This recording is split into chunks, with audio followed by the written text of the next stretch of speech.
Boa noite a todos.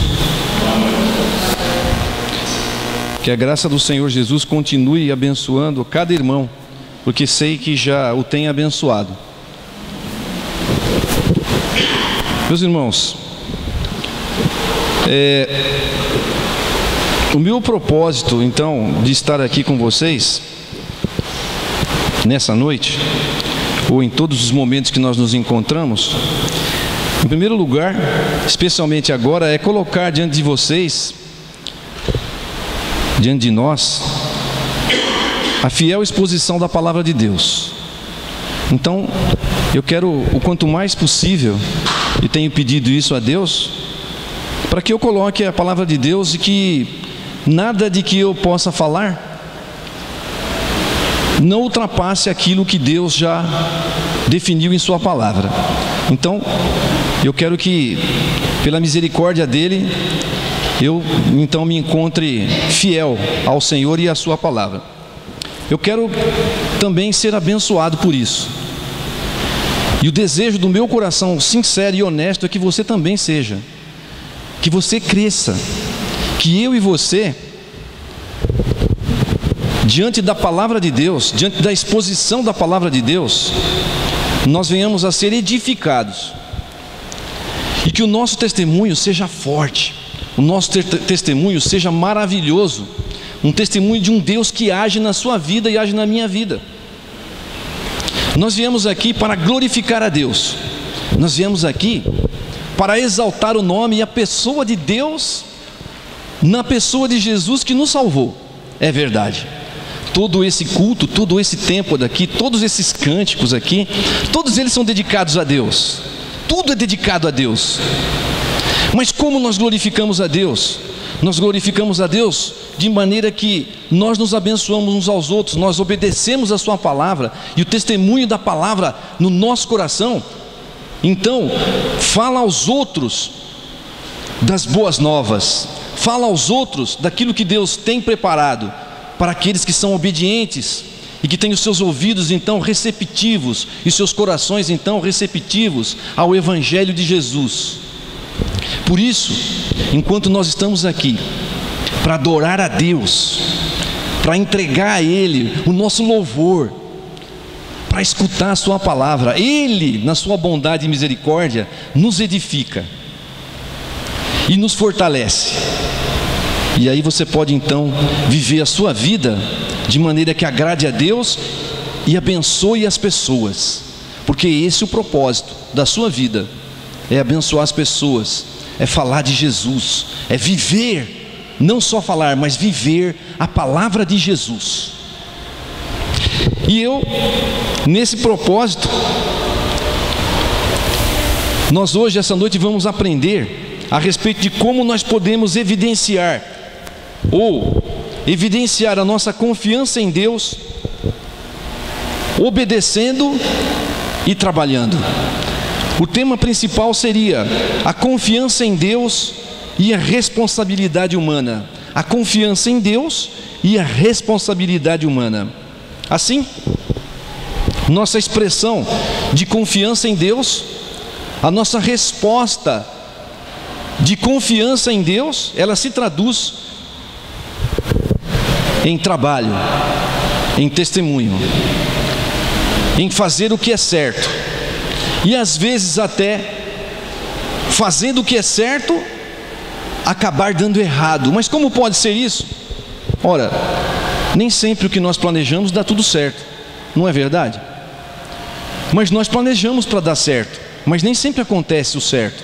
Às vezes acontece o errado, às vezes dá errado, mas nós temos que nos dispor e entender que tudo tem um propósito, e o único propósito maior é o propósito de que Deus seja glorificado, seja no erro ou seja no acerto. Se você errou, você tem que ser então humilde, reconhecer o seu erro, se levantar e pedir a Deus ânimo para você poder continuar glorificando a Deus com a sua vida, seja nos acertos ou às vezes não muito acertando, e assumindo muitas vezes até prejuízo. Mas como pode ser isso?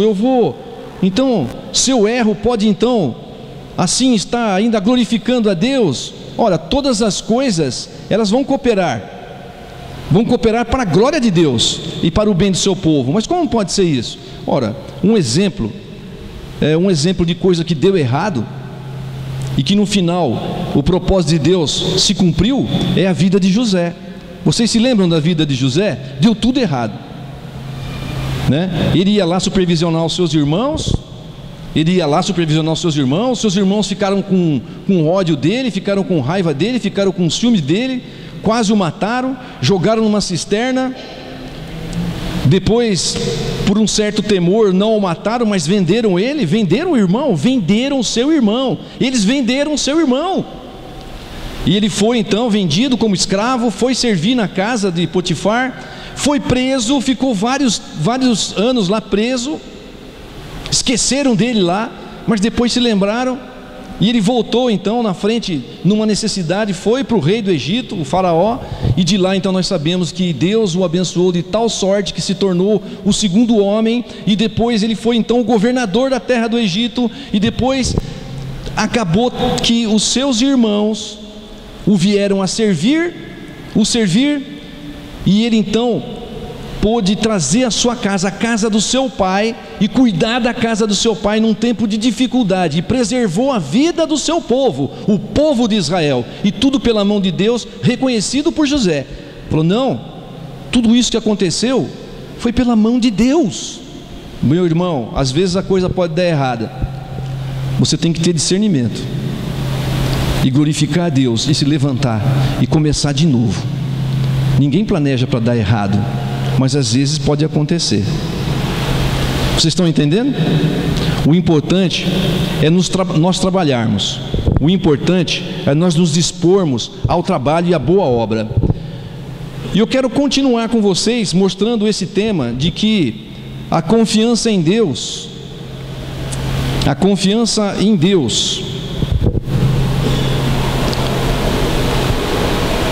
e a responsabilidade humana. Eu quero continuar trabalhando no tema, no livro de Neemias, e eu quero mostrar para vocês isso no capítulo 4. Vamos ler o capítulo 4?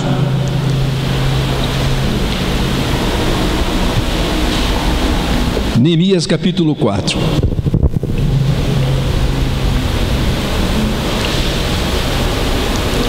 A defesa contra os adversários, de 1 até 6. Tendo o Sambalate ouvido que edificávamos o muro, ardeu em ira e se indignou muito e escarneceu dos judeus. Então falou na presença de seus irmãos e do exército de Samaria e disse: que fazem estes fracos judeus? Permitir-se-lhes-á isso? Sacrificarão? Darão cabo da obra num só dia? Renascerão acaso dos montões de pó as pedras que foram queimadas? Estava com ele Tobias, o amonita, e disse: ainda que edifiquem, vindo uma raposa derribará o seu muro de pedra. Ouve, ó nosso Deus, pois estamos sendo desprezados. Caia o seu opróbrio sobre a cabeça deles, e faze que sejam despojo numa terra de cativeiro. Não lhes encubras a iniquidade, e não se risque de diante de ti o seu pecado, pois te provocaram a ira na presença dos que edificavam. Assim, edificamos o muro, e tendo o muro todo o muro se fechou até a metade de sua altura, porque o povo tinha ânimo para trabalhar. Senhor, mais uma vez, diante da sua santa, bendita, maravilhosa palavra de Deus, a tua palavra abençoa as nossas vidas, Senhor, e fala aos nossos corações, de maneira que o seu povo seja edificado e o seu nome seja exaltado, em nome de Jesus, amém. Meus irmãos, nós temos visto o livro de Neemias, e se vocês que estavam acompanhando, puderam acompanhar no capítulo 3, nós vimos ali que no propósito de qualquer projeto, no propósito de qualquer plano, se você quer ser bem sucedido, você tinha que fazer 4 coisas. A primeira delas certamente era a confiança em Deus, mas havia algumas atitudes que o povo de Deus, ou seja, a parte da responsabilidade humana, ela deveria então estar se preocupando. A primeira dela era a coordenação. Então o povo tinha que estar coordenado, o povo tinha que ser colocado, cada pessoa no lugar certo. Nós vimos isso. Em segundo lugar, nós vimos que deveria haver cooperação. A cooperação era importante, cada um deveria saber e fazer a sua parte, e isso era importantíssimo. Em terceiro lugar, nós vimos que era necessário então que as pessoas fossem valorizadas. Não importa o tamanho do trabalho, não importa o que você fosse fazer, não importa se você fosse ourives, ou se você fosse pedreiro, ou se você fosse qualquer outra coisa, se você fosse chefe de um lugar muito grande, ou se você fosse apenas um servo, não importa. Não importa se a sua obra fosse grande ou pequena, você deveria ser valorizado por aquilo que você fez. E nós vimos isso. E em quarto lugar, nós vimos que a comunicação era importante, porque as pessoas sabiam com clareza o que elas deveriam fazer. Cada um deveria saber estar bem certo. E isso foi uma coisa que Neemias fez muito bem, porque ele era o supervisor da obra. Ele fez muito bem. Ele disse para cada um o que cada um tinha que fazer. Isso tudo nós vimos lá no capítulo 3. Nós vimos isso. E agora no capítulo 4, nós estamos vendo que a obra está andando, que a obra está continuando, que eles estavam dispostos a trabalhar, que eles se colocaram firmemente, eles tinham ânimo no seu coração, e eles estavam trabalhando, eles seguiam o plano. A obra colocou-se com gente determinada a cumprir o propósito de reedificar os muros, de assentar as portas. Eles estavam realmente, abraçaram o plano de Neemias, porque a boa mão do Senhor era com eles, e eles tinham confiança nisso, mas eles se colocaram ao trabalho, eles se lançaram à obra, eles sabiam que a boa mão de Deus era com eles, mas eles não se deixaram ficar no ócio, eles não se deixaram ficar na preguiça, eles não se deixaram ficar no desânimo, mas eles se lançaram à responsabilidade humana, de nós termos que nos lançar na obra, e foi isso que eles fizeram. O cronograma então estava sendo cumprido, havia um cronograma, havia um plano, porque ele deixou determinado um tempo para voltar diante do rei. Lembram-se disso? Quando ele esteve diante do rei, quanto tempo você vai levar? Ó meu rei. Ele não era baiano não, né? Ó meu rei. Mas ele falou, olha, tanto tempo, daqui tanto tempo eu estou aqui. Porque ele determinou um tempo. Então ele tinha um plano, ele tinha um cronograma de trabalho, e ali estava seguindo o cronograma de trabalho. Eles se lançaram à obra.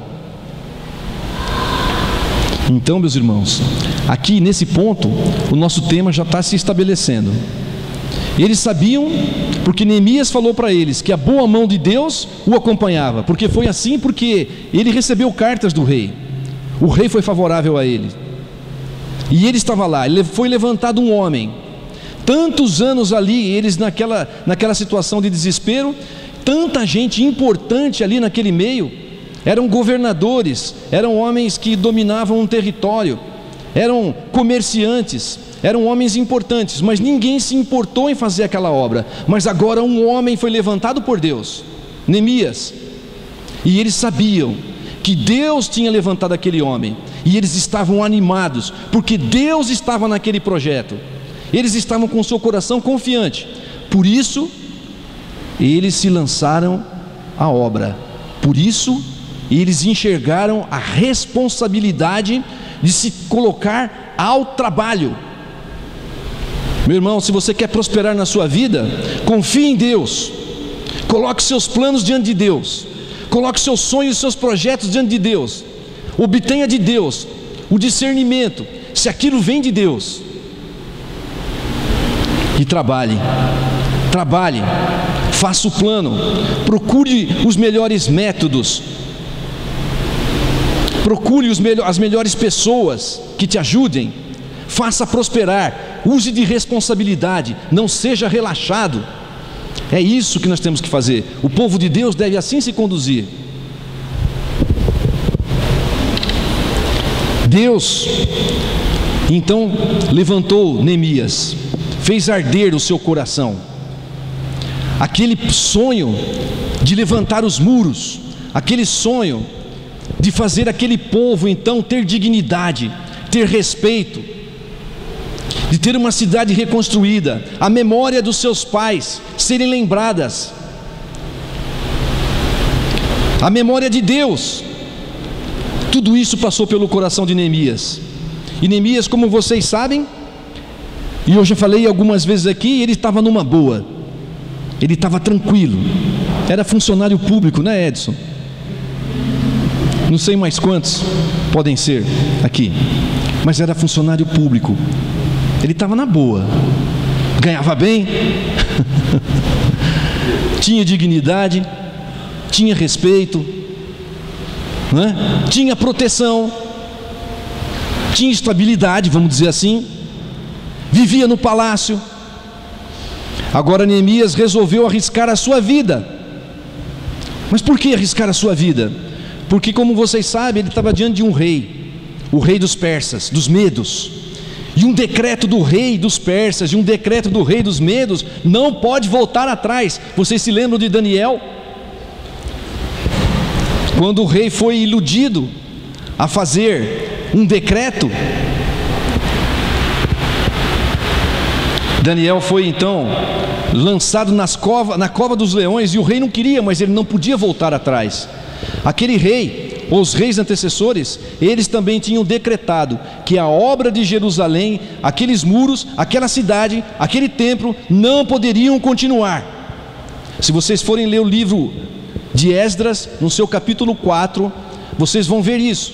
Esdras foi enviado lá para restaurar a unidade sacerdotal, restaurar a espiritualidade de Jerusalém. Ele queria reconstruir, mas ele foi ali então, da mesma forma que nesse texto a gente vê gente fazendo oposição, ele recebeu oposição fortíssima, e foi enviado cartas ao rei, dizendo que o povo ia se rebelar, e o rei mandou parar a obra. Neemias sabia disso, e Neemias tinha que estar diante do rei, arriscando a sua vida, e pedindo para que o rei pudesse revogar a lei, da qual não se revoga, para reconstruir a cidade, levantar os muros, restaurar as portas. Ele ia arriscar a sua vida, ele ia deixar o palácio e viver em meio aos escombros com seus irmãos, dividir o pão ali com seus irmãos. Ele comia das iguarias do palácio, mas agora ele teria que estar lá. Em primeiro lugar, Neemias arriscou tudo para estar com seus irmãos.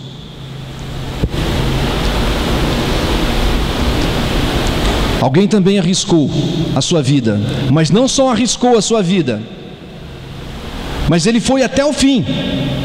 Na história que nós conhecemos, alguém muito maior que Neemias não se arriscou só a sua vida, mas ele foi até o fim. Ele deu a sua própria vida por causa de nós, por causa do seu povo, por causa de você, por causa dos irmãos. Ele foi até o final. Ele não arriscou a sua vida, mas ele foi e entregou voluntariamente a sua própria vida, para que eu e você pudesse aqui então nos lembrar que um preço foi pago para a reconstrução do seu relacionamento com Deus. Ao contrário de levantar muros, ele derrubou os muros. O muro do pecado, o muro da inimizade foi derrubado, e eu e você então fomos restaurados na presença de Deus, porque Jesus, o Senhor, o Salvador, ele não arriscou a sua vida, mas ele deu a sua vida por mim e por você. E isso eu preciso falar todas as vezes que eu estou aqui com vocês. Eu preciso lembrar disso a vocês. A grande obra de salvação, não havia outro jeito. A justiça de Deus precisava ser cumprida.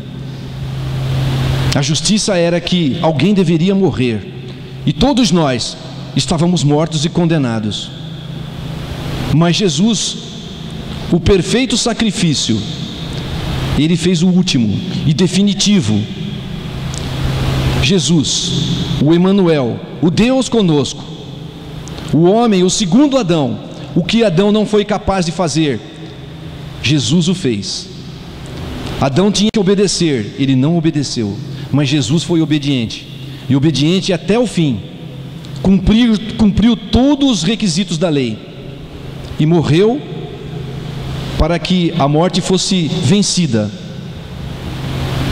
E agora nós temos vida, e agora nós temos promessa de vida, porque Jesus ressuscitou, Jesus está vivo, e Ele nos prometeu que aquele que viver em fé verdadeira em Cristo também ressuscitará no último dia, e estará com Ele na glória, louvando eternamente ao Senhor na perfeição.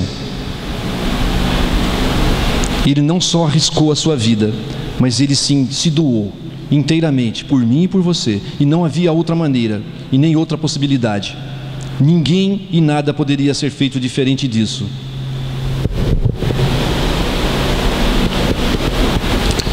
Meus irmãos, nesse texto nós podemos enxergar essas coisas então: um homem arriscando a sua vida pelos seus irmãos, e Jesus dando a sua vida pelo seu povo. Mas nesse texto ainda tem outras lições, porque Deus quer que o seu povo aprenda a viver uma vida de testemunho. Como eu disse a vocês, Deus quer que nós aprendamos as lições de vida, para nós vivermos uma vida abençoada, uma vida digna de sermos chamados filhos de Deus, uma vida que glorifica a Deus em tudo. E nós temos que fazer isso, viver a nossa vida com dignidade, com respeito, com santidade, e abençoar o nosso próximo. E aí então, nós estamos vendo nesse texto uma ferramenta para a destruição. Nós vimos uma ferramenta para a destruição, e isso eu quero que vocês prestem bastante atenção. Uma ferramenta para a destruição. E o que é isso que nós estamos vendo nesse texto? Ora, havia um plano, Neemias tinha um plano coordenado, havia cooperação, havia então ânimo, havia valorização, havia comunicação, mas isso tudo não impediu que ele tivesse oposição, que ele tivesse que resistir ao inimigo. Nada disso foi suficiente ainda para ele ser bem sucedido. Ele tinha ainda que resistir ao inimigo, e o inimigo atacou. O inimigo então, nós vimos aqui no texto que Sanbalate, ele ardeu em ira e indignação, e ele passou a difamar. Veja aí no verso número 2, o que então Sanbalate falou. Então falou na presença dos seus irmãos e do exército de Samaria, e disse: que fazem esses fracos judeus? Ele chamou os judeus de fracos. Ele queria intimidar, ele queria fazer com que aquele povo desistisse da obra. Então vai se permitir isso, que eles passem então a se levantar do pó e da cinza, daquelas pedras que nós queimamos. Eles vão se levantar dali, é dali que esses fracos judeus vão se levantar. Veja como ele difamou, como ele começou a falar mal, a maledicência desanima a obra. Vocês estão entendendo isso? O inimigo então começou a lançar no coração de Sanbalate, para que ele pudesse então difamar aquele povo, para aquele povo então escutar essas palavras difamatórias, de difamação, para que eles desanimassem, para que eles pudessem então ficar com a sua estima rebaixada. Vocês estão entendendo? A língua, ela pode ser um instrumento de bênção e pode ser um instrumento de maldição. No texto anterior, nós vimos que nós precisamos animar, que é interessante você dar bom ânimo, de você falar para as pessoas o quanto foi importante ela fazer aquilo por você, o quanto é importante você estar aqui, o quanto é importante eu ter a sua presença aqui, o quanto é importante que nós juntos caminhemos, o quanto é importante quando eu estou fraco, você pegar no meu braço e falar assim: olha, não se importe com isso, vai passar, não se importe com isso. O quanto é importante você ter um ouvido que te escute quando você está triste. Nós falamos sobre isso. Agora, da mesma sorte, se você escuta palavras depreciativas, se você escuta palavras de desânimo, se você escuta gente ao seu lado que é negativa, não estou dizendo de gente que está vivendo no mundo da lua aqui, certo? Mas de gente que coloca tudo para baixo. Isso é maldição, isso é desânimo, é querer desanimar a obra, e é isso que Sanbalate fez, e isso contamina as pessoas. Falar mal, depreciar as pessoas, falar mal uns dos outros, além de fazer mal para a obra, qualquer obra ou qualquer projeto contamina outras pessoas. Olha lá o que ele fez com Tobias. Tobias se sentiu animado com aquelas palavras de maldição, aquelas palavras depreciativas. Tobias então falou, né, estava lá o Tobias, o amonita. O que ele disse? O que ele disse? Ora, eles vão construir esses muros aí, mas vai vir uma raposinha aí e vai destruir isso daí. Esse muro não vai valer de nada. O que eles estão fazendo não vai valer de nada. Veja como contaminou as pessoas. E ele falou isso diante do exército de Samaria. Ele falou isso diante do povo, para que o povo se animasse ali e ir lá e acabar com aquela obra. Meu irmão, então, palavras motivadoras, palavras de incentivo, elas constroem. Mas a maledicência, palavras depreciativas, elas intimidam e destroem. Palavras maliciosas, elas não fazem prosperar a obra. Então, meus irmãos, em qualquer lugar que nós venhamos a fazer alguma coisa, ou se alguém está fazendo alguma coisa, então nós temos que aprender isso. Falar palavras motivadoras na sua casa, para os seus filhos. Não importa como vai sendo. Você precisa corrigi-los, claro, mas sempre dê palavras motivadoras, palavras de incentivo. Não deprecie, não coloque para baixo. Não fale palavras que vai ferir o seu coração. Não faça isso. Motive os seus filhos, motive o seu irmão, motive aqueles que estão envolvidos na obra. Procure ajudar. Se você não puder fazer isso, fique calado. Não faça o trabalho do diabo, não faça o trabalho do inimigo. Fale aquilo que faz prosperar, aquilo que leva para cima. Porque palavras depreciativas, elas induzem ao fracasso. A confiança em Deus anda junto com a responsabilidade humana. E nós vimos isso no texto. Nós vimos isso. Então nós precisamos exercitar a total confiança em Deus. E precisamos então recorrer a Deus em oração, para saber exatamente o que temos que fazer, para estarmos investindo na direção correta, na direção que temos que andar. E ainda que haja oposição, e ainda que haja alguém que possivelmente venha falar mal daquilo que você intentou, que é uma obra boa, que é uma obra de trabalho, que é uma obra que vai fazer bem, ainda que isso, se você tiver de Deus a orientação, se você recebeu do Senhor aquilo na qual você se colocou à disposição, e é uma obra que vai abençoar, então você tem que saber que ainda que um exército se acampe contra você, você não vai se atemorizar, o seu coração não vai desanimar. E ainda que a guerra possa vir contra você, ainda assim você vai ter confiança. E é isso que diz o Salmo 27, número 3.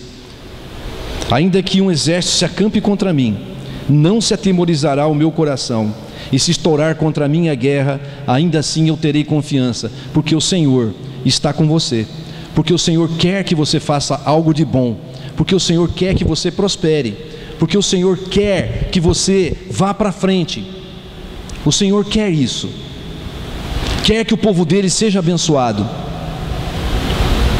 Mas como eu disse, ainda que você encontre alguma dificuldade, ainda que você tenha que recomeçar, você glorifique a Deus, porque Deus nunca vai te desamparar, porque Ele está ao seu lado, porque Ele quer te ensinar em todo o tempo. Meu querido, quando Neemias ouviu aquelas palavras, quando o povo de Deus ouviu aquelas palavras de desânimo, ele tem uma lição para nós. Ele correu para aquele que ele sempre confiou, desde o início. Nós vimos lá no capítulo 1 que ele fez isso também. Quando ele ouviu o estado em que se encontravam os seus irmãos, que era em desprezo, ele correu para Deus, ele correu em jejum e orações. E aqui, quando o Sanbalate e Tobias proferiram aquelas palavras de maldição, ele então também orou ao Senhor. E ele rogou, ele fez uma oração imprecatória, uma oração de juízo contra aquelas pessoas. Veja no verso número 4, ele diz: ouve, ó nosso Deus, pois estamos sendo desprezados. Caia o seu opróbrio sobre a sua cabeça, ou caia a vergonha sobre a sua cabeça, ou a cabeça deles, e faze que seja um despojo numa terra de cativeiro. A oração que Neemias fez, ele confiava em Deus. Aquele povo era inimigo. Não se lhe encubra a iniquidade, e não se risque de diante de ti o seu pecado, pois te provocaram a ira na presença dos que edificavam. Ele foi correndo pedir o socorro de Deus. E é isso que nós temos que fazer também. Se algo está dando errado, peça o socorro de Deus, peça a proteção de Deus, rogue ao Senhor pela graça, rogue ao Senhor, rogue a graça e a misericórdia, rogue ao Senhor na sua vida e na vida daqueles que te perseguem. Neemias aqui fez uma oração de justiça, mas a justiça pertence ao Senhor, tudo pertence ao Senhor. Se há perseguição, vamos orar ao Senhor, e Ele há de nos fazer ser bem-sucedidos. O conhecimento e a experiência da intimidade com Deus, isso é importante. Tenha intimidade com Deus, faça isso. Neemias sabia que Deus tinha feito promessas para aquele povo. Neemias sabia disso. Neemias conhecia a palavra de Deus. Você conhece a palavra de Deus? Neemias conhecia a palavra de Deus. E Neemias conhecia mais do que a palavra de Deus. Neemias conhecia o Deus da palavra. E é isso que nós precisamos ter. Nós precisamos conhecer a palavra de Deus, mas não só a palavra de Deus. Nós precisamos conhecer e ter intimidade com o Deus da palavra. É isso que nós precisamos, e é isso que mais nós precisamos. Neemias sabia, porque ele disse no capítulo 1, mas ele disse o seguinte: se o povo de Deus, que estava fora dos caminhos de Deus, se convertesse, então ele disse o seguinte: mas se vos converterdes a mim e guardardes os meus mandamentos, são palavra de Deus, e os cumprirdes, então, ainda que os vossos rejeitados estejam pelas extremidades do céu, de lá os ajuntarei e os trarei para o lugar que tenho escolhido para ali fazer habitar o meu nome. Essa foi a promessa de Deus, e Neemias lembrou dessa promessa de Deus.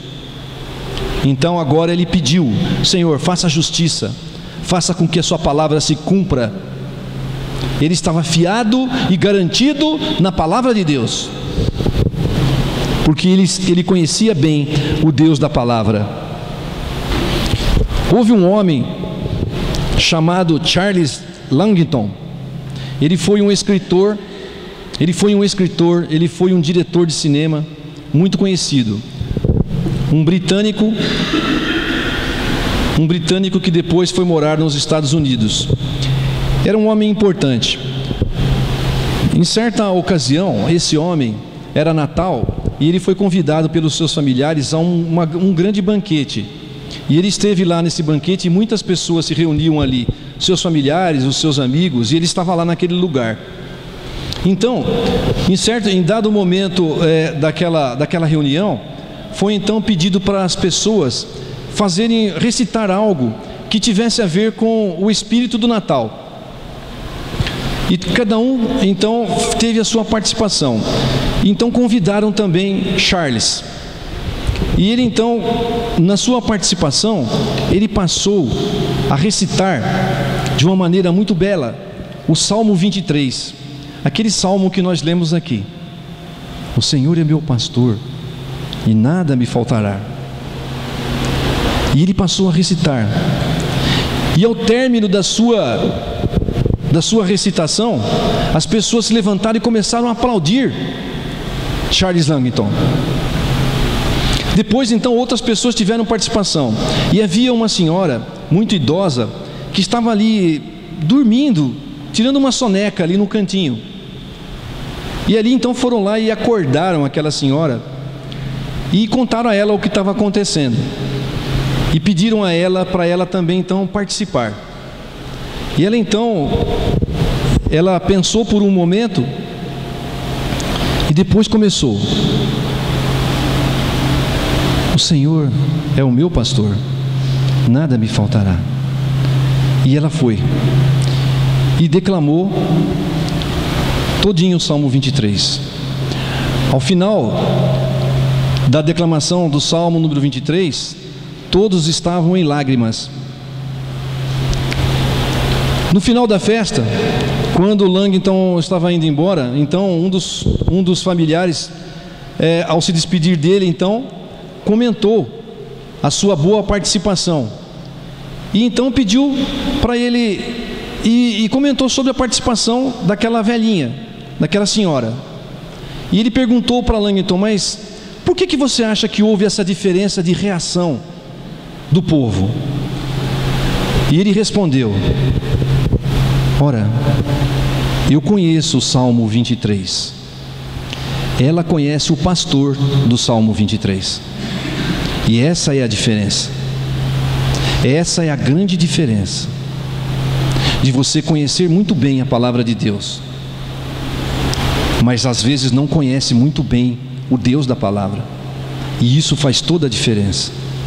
Meus irmãos, nessa noite, que você possa estar confiante no Senhor, entregando a Ele os seus sonhos, os seus projetos, os seus planos, sabendo que Ele quer sim que você seja uma bênção aonde quer que você vá, mas que você tenha a responsabilidade de planejar bem, de fazer bem feito e de sempre estar aos pés de Deus. Seja como for, você deve sempre estar ciente que esse plano, esse seu projeto, ele vai abençoar e vai glorificar o nome de Deus, porque esse é o propósito de todo cristão na face da terra. Esse é o propósito de todo homem na face da terra. Deus abençoe a igreja.